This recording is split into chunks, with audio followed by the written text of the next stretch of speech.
Hey guys, Michigan Boner 96 here.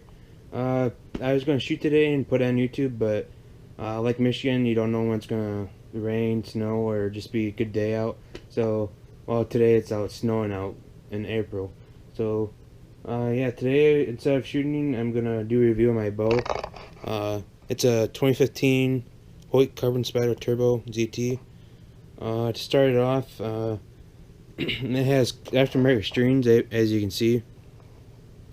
I do not know the brand of these strings. Since I just went to my local pro shop and had them get orange and black ones to match the bow. Uh, yeah, so these strings, awesome string. I only had them for about a month, so can't really tell that much on them yet. But I do know for a fact it slowed my bow down a little bit, about 10 feet per second. So it was shooting roughly around the 300 mark with a 450 grain arrow, which is pretty good, I think. Right now it's shooting at about like 290 ish. So uh, there's that. Next thing to review is the sight. It's a Trophy Ridge React 1. Awesome sight. It does if you sight it in at 20 and 35, it gets you close to the 100-yard mark, but it goes off a little bit over that, I've noticed. Uh, But what I did notice, if you just want 25, 35, and 45 and work your way up, then start at like 70 again, and you still work your way up, then it gets way more accurate as you go on. So it's still a lot quicker than just your traditional moving the pins up and down and stuff like that. So there's that. It's really nice because it's all metal construction, very, very durable and very reliable. Only thing I don't like about it is it has plastic knobs right here. Those are my only two complaints. Just those two plastic knobs right there. The rest of it's metal. Uh, I like it because it has a small fiber optic pen right there, as you can see. Because when you're looking at it from a distance, it's easier to put on paper instead of having uh, the pen cover up your target area where you want to hit. So that's why I like smaller diameter pins. Now, another thing I have on it is a QAD Ultra Rest Hoyt model, as you can see on there. Hoyt. Uh, awesome rest. Have no complaints on it. It has not let me down yet. It's been a year since I had it on there, so. But the only thing I have a problem with on it is that, trying to hold it here, is this. The felt that goes on the drop way arm. Uh, that tends to wear out over time. Like this is a new one because my previous one kind of wore out. The arrow kept on dragging on, and it just takes away that stuff. So, and plus when it moves forward, it just doesn't drop. It doesn't drop right away, but it drops before the fletching hit comes through. So, but that wore out. You can just go to a local pro shop like I did, and they just replaced this, no charge. So. Another thing I have on this bow is the orange accents, like the grip, and the rubber stops, and the limbs, and the frame. Uh, I just got those from Hoyt. You can pick those up for any pro shop. I got mine at my pro shop, so I don't have to wait for order those.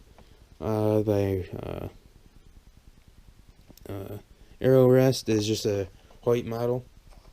You can see that there. Just Hoyt. I can't remember the model number of this or the thing, but it's a pretty nice quiver. It does get in the way when you put it on here. This is another complaint I have about this site is when you're moving this up and down, it tends to hit this. I might cut a clip in to show you how it hits this, but when you're moving it up and down, it does tend to hit the this thing right here.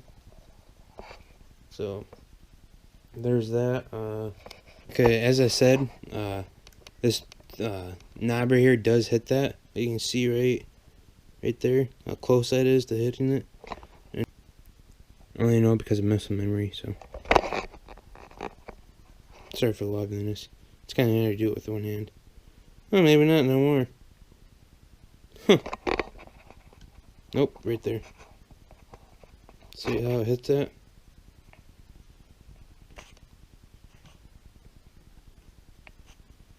That's my only point about that sight. Overall, I do like the setup though. It's like I said, I could on my better days I can just drill these arrows. I had to go through this past summer. I had to go through like 4 or 5 arrows because I kept on rabbitting them. So very accurate bow, a very awesome bow. I do not know the name brand of this, but it's homemade. It's made out of paracord. So I thought that's pretty cool. It's pretty cool looking how it matches the bow. Then I have the stabilizer on the front here. This is the Hoyt brand stabilizer. It does a pretty good job stabilizing the bow when I have it hanging out there. So, on your catcher button and peep sight, it's just your regular peep sight and catcher button. So nothing special there. Now on the arrows, like I said, they're 450 grains. They're Easton Axis. Easton Axis 340. They are 9.5 inches or grain per inch. Have Helios vanes on here. The reason I got Helios vanes instead of regular vanes is because the resistance to what do you call that? Wind. It's just wind resistance from crosswind, because it has these like little ridges on this on these vanes that prevent it from, or it makes it actually spin faster and make it more accurate when it's windy out. I have to do a separate review on these to show you guys that. But what I did notice on these is I didn't know this at first because I bought a whole bunch of red colored arrows, because I thought those would felt better than the green ones, but it turns out they didn't. So that's my only complaint on these, is the red ones don't show up very well. I shot at a deer. It was during bow season, and the arrow just went in front of it, and because the deer was moving, I shot too far forward, and I couldn't find the arrow for a good 10 minutes because the light wouldn't show up. But with these green ones, they show up really great. As you can see in my previous video of the archery shoot, they show up really well for that. I do have mixed and practice arrows, so that's the reason why you didn't see all the arrows green, because some of them are my practice ones.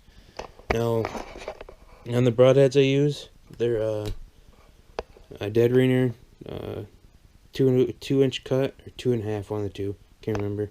But they're dead reener weight tail freaks, I think they are. But they're awesome. My deer ran after that. This kind of sounds kind of bad, but it's not. But it ran 100 yards.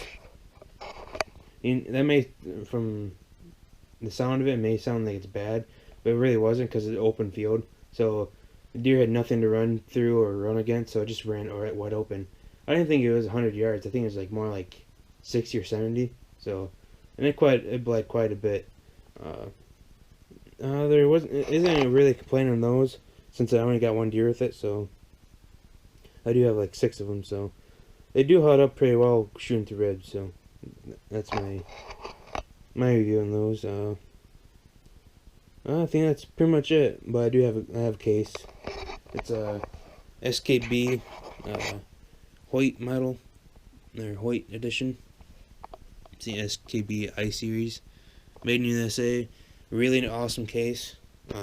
One complaint about it I have is it's heavy. But and another thing I like about it comes with like a $1,500 warranty, or not warranty, but insurance on your bow.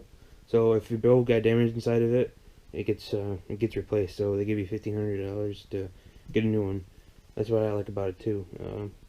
And I don't see how you could have your bow breaking it unless if someone went in there and just took a sledgehammer to it. So if you brought it to the airport, but I don't see that happening. So, well, I think that's it. All I've had for my bow right now, other than my release, but that's just a regular true bow release. So that's it.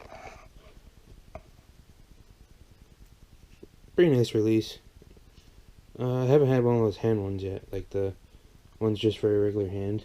So, well, that's it. That's it, guys. So, sorry, I'm kind of like stuttering. My mouth's getting kind of dry. So, well, thank you. If you like this video, please click like and subscribe and down below.